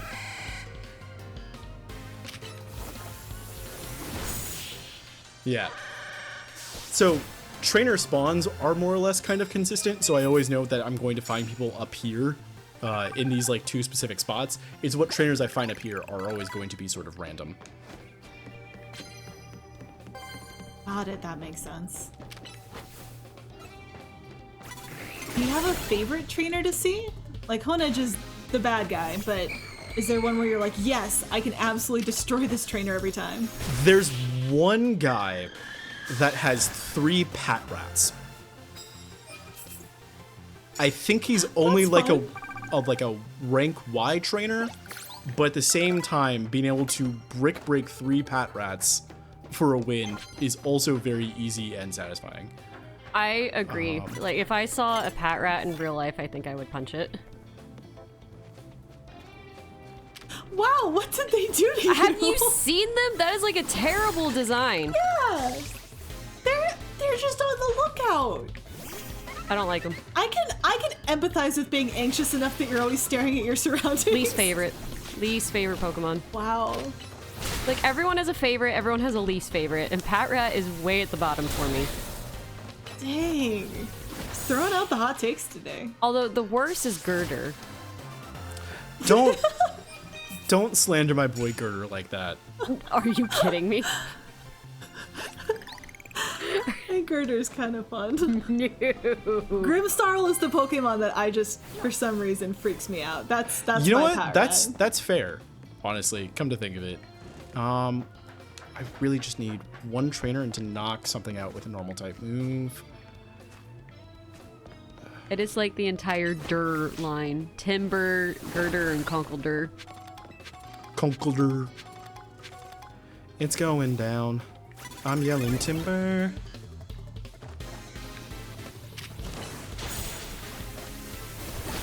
Okay, that should be knockout with normal, so this should just be win this fight, and I'm good for my promo. Look, I'm sorry that Girder is your goober, but if I saw one in real life, it would be on site. Yeah, you know what? But Rare is Fair. arguing with chat, don't worry. Okay. Yeah, 500, that's 1100, so that is more than enough. So it's time. I'm gonna heal Bois real quick, and then it's off to our last standard promotion match. Spoilers. Interesting that you specified it was the last standard one while emphasizing that one word. I can't imagine what will happen I next. can't. Chat, take your guesses now for how exactly we're getting to rank F. Are Okay, we? you said we were pacing, but we're what, W right now? There's a lot of letters in the alphabet. Chat- from what I remember. Chat over under on how much it takes us to bribe the Royale officials to move up to rank F. What do you mean? We're doing this one at a time. Not gonna lie, I actually wanted to do them one at a time because I I was really really did enjoying the too. game and I was kind of sad. I really did too. But we're not there yet. Okay, I'm glad it wasn't just me. Like, I got to rank F and I was like, this is kind of disappointing, and my husband was like, I saw this coming a mile away. Yeah. Right, yeah, it makes sense, but Because to do that, it would be the equivalent of like 26 gym matches, essentially. I mean, by the time I got my shiny charm, let's be real. Which fair, but like at the same time, from a narrative perspective, yeah, getting up there does make sense. It's also why like this is the speed run, is because like getting to rank F is enough of a narrative turn in the game that we can kind of like call it there. Yeah. As well as it settles into like a very specific gameplay loop from that point on. Which is not to say it's bad, but there is some pacing that I do take issue with at a certain point. I can see that.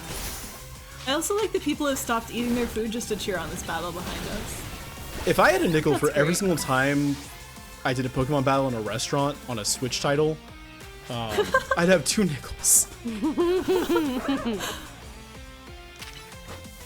Look, this is just like going to like those little dinner shows. Yeah, that makes sense. Yeah. Like, The holidays are coming up, so our family's trying to figure out what family activities do we do in the evenings. And let's be real, if there was a Pokemon and dinner event, we would be going. absolutely. The rest of my family would not want to, but we would be going. That's just medieval times. Yeah, there was a different one God, that I this went isn't to it. in Branson, Missouri, where it was like all cowboys. Ooh. I don't remember the name of it. Chat, if you know that, I'm sure someone in chat like knows exactly what I'm talking about, but I'm terrible at remembering names of things. Someone's gonna send it, and I'm gonna be like, yes! Hey, why is Emma calling us? Oh, hi, Zygarde. Pork. Bye, Zygarde. Hi, Zygarde. Oh, you mean we have to chase it? It's really funny that the 2 sequences we have to chase after a Pokemon, they put us at this casual jaunt. And we can't sprint and we can't roll. Yeah, Emma, I'm not gonna let it get away. I like how it waits for you too. So it's Yeah, like it waits really for not me, too worried and about I'm this. allowed, and I'm able to get ahead of it. And then this is the point where it just like starts booking it. Are you still on Zygarde's Zygarde's tail? No, I've given up. I'm not doing it. Also, I completely forgot that battle takes place at Restaurant Lena. Lena. There's Lena, Leia, Wow. Really, really accurate And then French. Sushi High Roller. Then They Sushi just High Roller. completely abandoned that for the last one. Hey, Japanese game developers. Saf, it's like Dolly Parton's Stampede, but it had a different name because it was in Branson, Missouri, and not in Dollywood.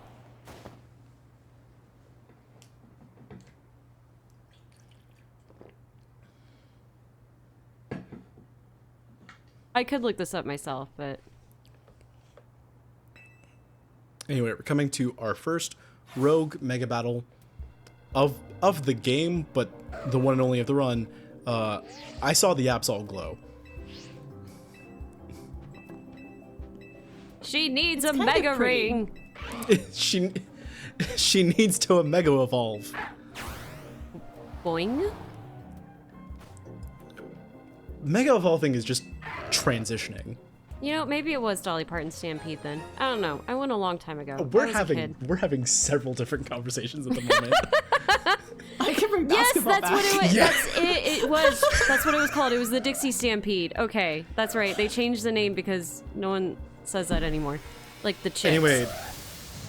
Anyway, we're fighting with the Mega Pokemon. We're fighting with the point guard of the Lumiose Lakers, Lucario. Look, obviously the conversation go. I'm having with chat is much more important than this. Okay. No. I love Mega Everyone, Absol so much. get your dance emotes out. This is such a banger. It is. I love emo Mega Upsol. I do love that I didn't fully know how the song went until I listened to it separately because there are so many sound effects in these gosh. battles. So many. I know the intro by heart, and then the rest of it happens while I'm punching things, you know? If we want to talk about banger sounds or banger music from this game, Are we gonna talk about Jacynth? we're gonna talk about this. Oh, yeah, we're talking about It's this. so good. Gosh, it has no right being that good.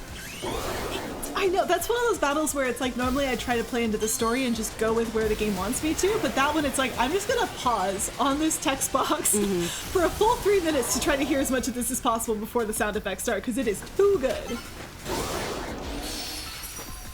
I remember after this fight being like, I don't get to keep the Lucario? What? Do you not? You get the Absol though, which is all that really matters actually. Yeah, it's the I only do. one of these fights where you get to keep the Pokemon. It is still on my team. Oh, by the way, the fights, how they work. Should we explain that to me? Yes, so No, as you no can see, we're explaining. kind of in a raid boss situation where Absol's throwing moves at us, and we have to dodge it, hence why we learned how to dodge roll.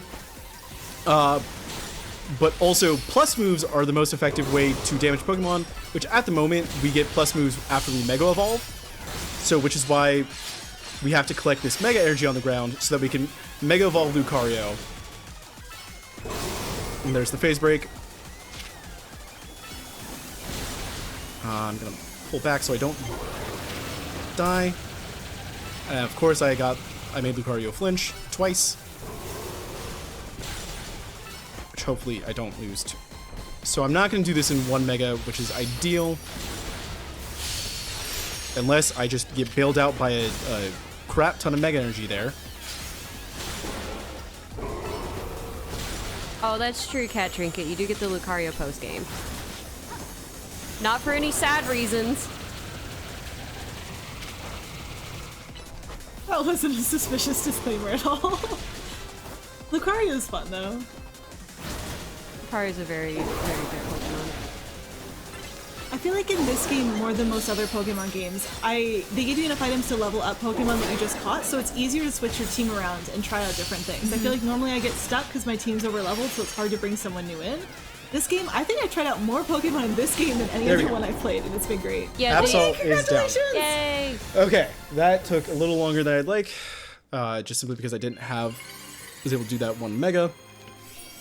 The but experience the idea candies, is- yeah, do make that easy to just just change your team around. Yeah.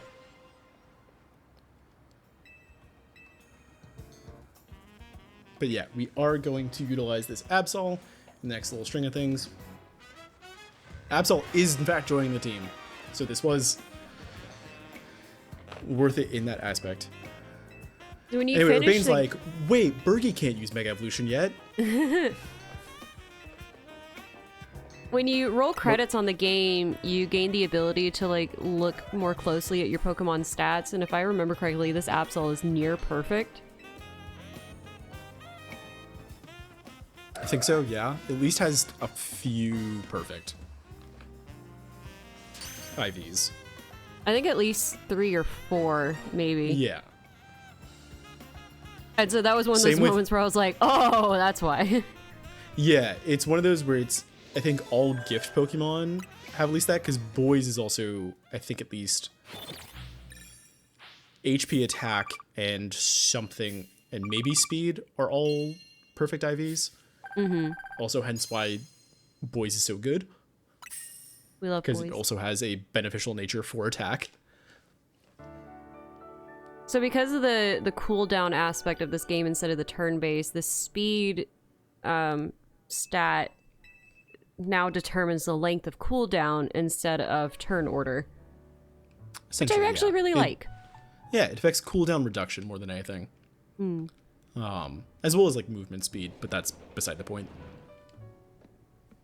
If you kill your opponents fast enough, who cares about moving quickly? Who needs cooldowns? I've been saying HP stat to 0, that's all we're doing. That's all we need. If you haven't been paying attention, it's just HP stat to 0. Anyway, Absol was like the most difficult part of this run, if I'm being completely honest, because now we just need one more ZA Royale fight, and then it's time. Which we're going to have one more quick little scrap with Urbane. Ooh, wait, yep. Boxes. Look at all those Pokemon that can evolve. Add Absol to the party. Does that count as And a... we're not going to do any of that.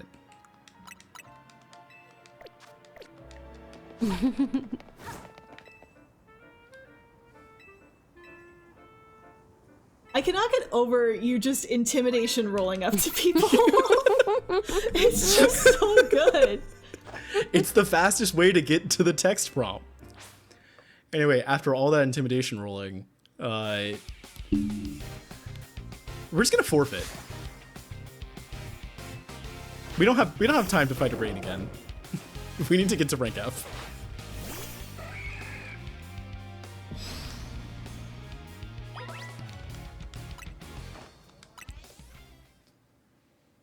Anyway, I didn't realize you could forfeit battles. I just I guess I never checked. like this one I think is the main one that you can, because this is just kind of like a, oh hey. But yeah, so we're going to meet with after we get our challenger ticket, we're going to go meet with Vinny, the secretary of the president of Quizartico. And he wants to talk to us for some reason. Maybe it has something to do with the Absol we fought last night, but you know, who knows? Only one way to find out. Also, I have been pronouncing that company wrong the whole time. Same! I've been calling it Quasario. I just didn't see half the letters in it, apparently. There is a T in somewhere in it, so I may also be mispronouncing it. No, when you said it, I went and looked it up and I was like, wow, look at these letters. I guess I was just, you know, thinking about the French styling and just decided I don't need to. Yeah, and did I do that correctly per French pronunciation? No. It's probably more like Quizartico. But you know. Comes out. Artico. We had a poll earlier for how to pronounce lumiosity. Wonder what this one would be. Lumiosity. You gotta add your flair to it, you know? Quasartico. Do the different battle zones feel very different? Like, is it scripted which one is open for you? These are all scripted. I think if you, let time lapse between battle zones, it kind of, like, has a chance to roll a different one. But for the most part, we do see all the same battle zones each night. This one... So you don't have to learn too many different layouts of trainers. No. This is... We don't... Like, there's not even really, like, layouts of trainers necessarily. Like... Which I know that kind of sounds counterintuitive to what I said earlier, but... Also, this is the same kid with the Froakie we beat up last night, so... That's the sort of turnover on trainers we see in these early ones. Until we jump up to, like, F and start seeing, like, rank E's, D's, and so on and so forth. While we're But I just sort brought of... 3 whole Pokemon with me this time. Yeah, the kid, was... I have 6. Okay, use super effective moves. They don't matter what. There you lace.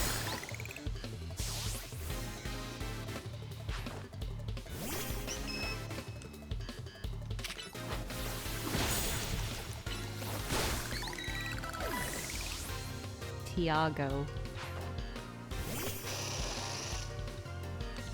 There are some NPC names in this game where I'm like, We're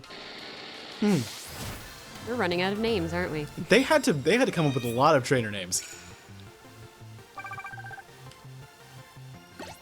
Okay, 900 points. How do you think they did that? Do you think one person's job was like, your task today is to make a list of names? Or do you think they just all got into a meeting room and were like, all right, everyone, toss some stuff on the whiteboard. All names are valid. We'll prune these out later. All names are valid. No wrong answers. I like to think that they put up like one name, like Diego, and they're like, all right, what else like can we make from this? And that eventually like turned into Tiago. Tiago. Gotta come from somewhere. Do you nickname your Pokemon generally when you play, or do you normally just keep them with the default species name? I like to nickname them sometimes. I always nickname mine. God, I love Gibble so much. If we want to talk about Pokemon with no thoughts in their head. I love Gibble. I love my big jaw, head empty little sons.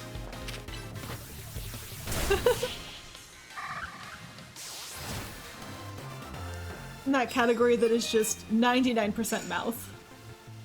There is no room for anything else. Totodile, Gibble, He's the who else?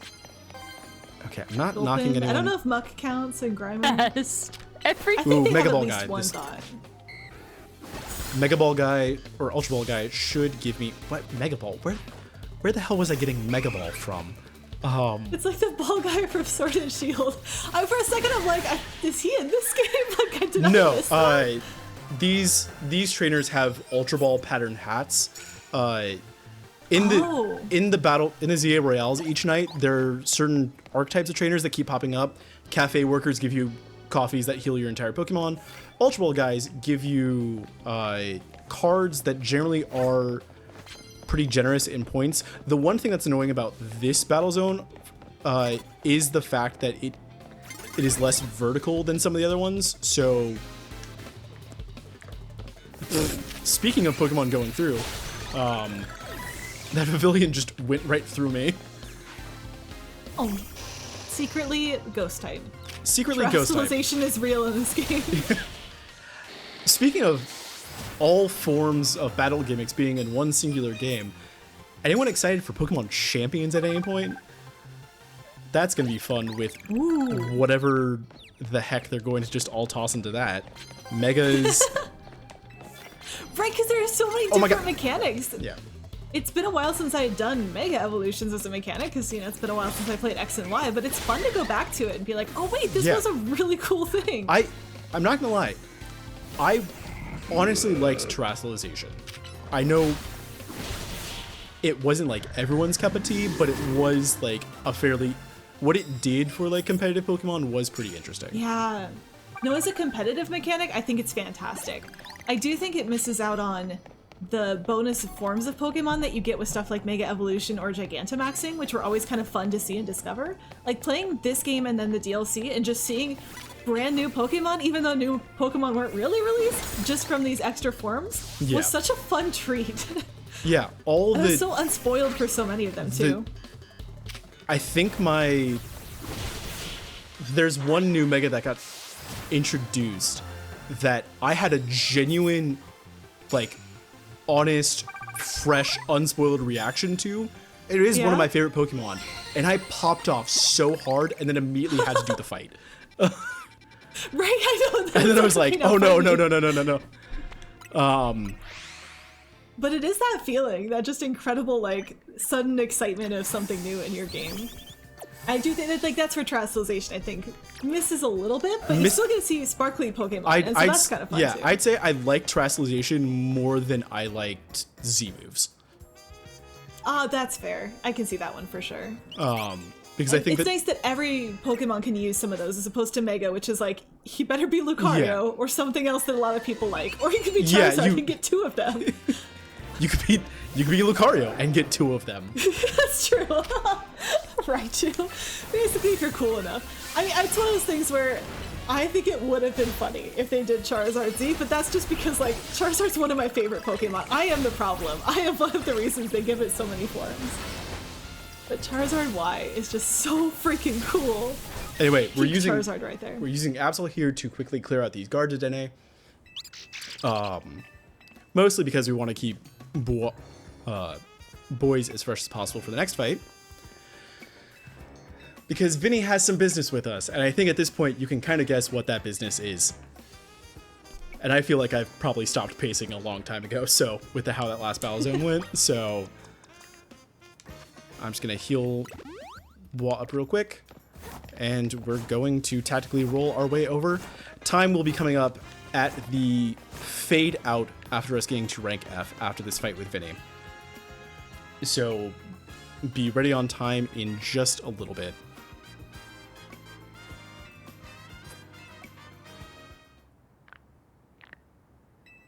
Allow me to be direct in my inquiry. I'm still stuck on, if you were a multi-billion-dollar company and you were thinking, what Pokemon is best to guard my enterprise? How do you land on Dedenne? Of all of them. I think it's just to, like, stun people. Dedenne seem pretty, like, the most less lethal Pokemon that they can have. Just a quick little, like, nuzzle and they're good and incapacitated. There's an old Vine where, like, 2 people are breaking into a house and then they see it's a bunny. They're like, oh, we can't rob this house. It's too cute. And then they leave. And maybe that was the logic here. Maybe. Sorry, that's one of those things that lives rent-free in my head because, you know, bunny. There's a lot of space that is free real estate for bunny-related things in my cranium. And we're about to see the last bunny of the match, of the rung. Hope we're ready on the bunny counter. Let's go. Bunny counter and time. So, this is also going to be the first time we see a rogue, not a rogue mega, a mega evolved Pokemon used against us. So, real quick, make sure I talk to Vinny. Have my challengers ticket. There's always that moment of, like, pit in my stomach every single time I activated one of these promotion matches. Like, maybe I didn't get my challenger ticket. Maybe I miscounted. Which is always a fun feeling to have. It's like when I walk out of the house and it's like, did I bring my keys? They're like in my hand, but you still check. Or my keys, wallet, phone, Heracross, challenger ticket. Don't leave your house without your Heracross, chat. Just make sure you check before you walk out. This is the first threatening promotion match we've had all time, but that, I guess because we are going to rank F, that is the case. Okay, let's get out of the fire, buddy.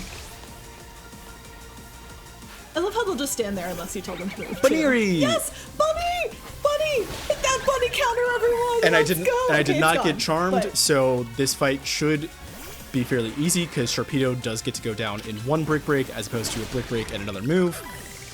And now this is going to be, luckily the way they use plus move, the sort of benefit of plus moves in this case is that it allows you to sort of go non-Mega Evolved Pokemon to go toe-to-toe with Mega Pokemon. Any Drampa fans in the chat? Because we're about to see Mega Drampa.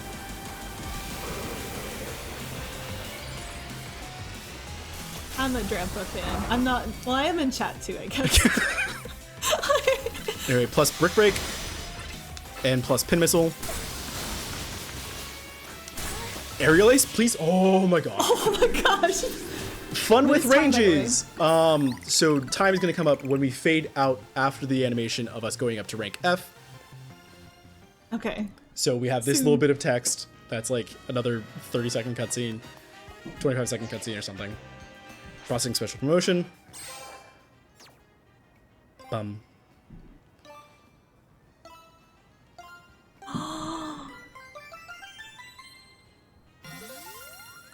Yay! We got F'd. Time. GG's! Oh my goodness. Way to go, Bergie. Ah.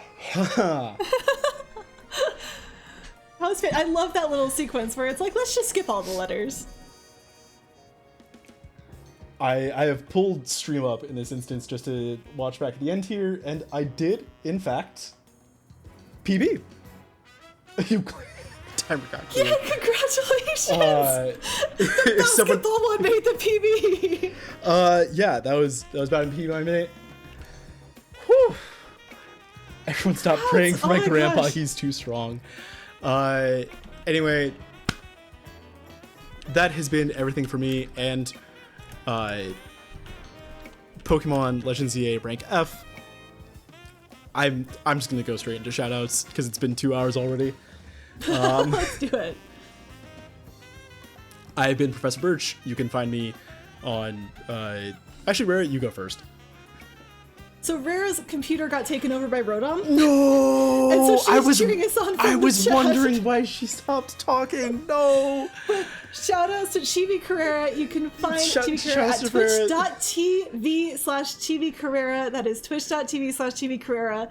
Find all of the wonderful hot takes about the best Pokemon, the worst Pokemon. Oh my God, the I was- best teams, how many sports you're allowed to play. Please, please. I was sitting here and I had a moment when Rara hadn't said anything for a bit going into these like final two fights. I was like, huh, I wonder if Rara like disconnected or something, because Rara's been pretty quiet.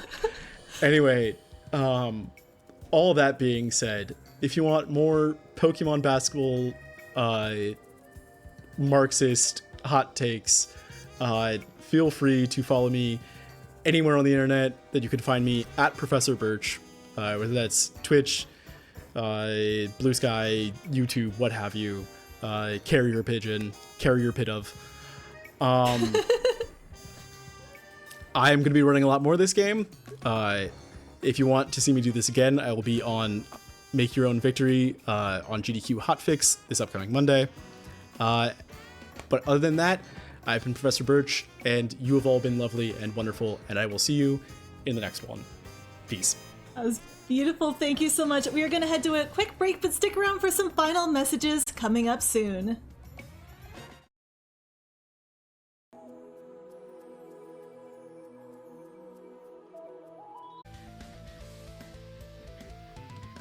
Hello again, everyone, for the last time tonight, or whatever time zone you are in.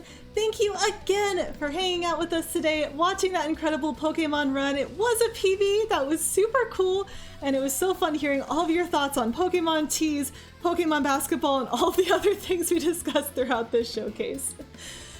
I also want to let you know that it is time for the second annual Lady Arcaders Best of Awards. We invite you to submit your favorite video game release of 2025 as we celebrate another year of everyone here having fantastic taste. What qualifies? Well, new releases, remasters, remakes, demakes, DLC expansions, or any transformative video game medium released in 2025. This is one submission per person, and submissions are due by 11:59 p.m. Eastern on Sunday, December 28th, 2025. That's this year. Check out the news channel in the Lady Arcaders Discord for the submission link. So any game that you thought was the best of 2025, whether it's already won awards, whether you think it was snubbed at some awards, throw it in there. We'd love to hear from you. We also have more Attract mode coming up on December 21st. We're going to have Operation Tango Intended Percent by Fumofu and Wrath. That's going to be December 21st at 2 p.m. Eastern Time.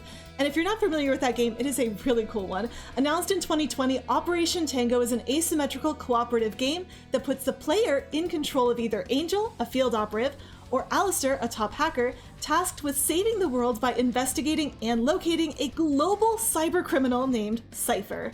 Fumofu and Wrath can't see each other's screens, so they'll need extensive knowledge and lots of tricks to finish this game the way the devs intended, but also do it quickly.